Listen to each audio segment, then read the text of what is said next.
How to add or remove street translation option on Instagram bio. Hi everybody, welcome back to another video. In this video, we're gonna learn how we can add or remove the street translation option in our Instagram bio. So without any delay, let's begin with the video. But before beginning, I want you to make sure to hit that like, share, and subscribe icon. So first thing is open up your Instagram and head over to your profile.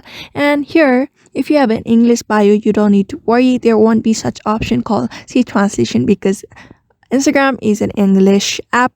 And so when do you get that C translation option?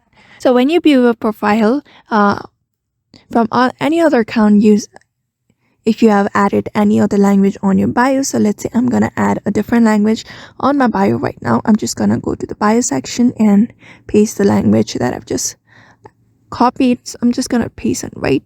So what happens is when you use another account to see this bio on my profile, let me just head over to another account for that.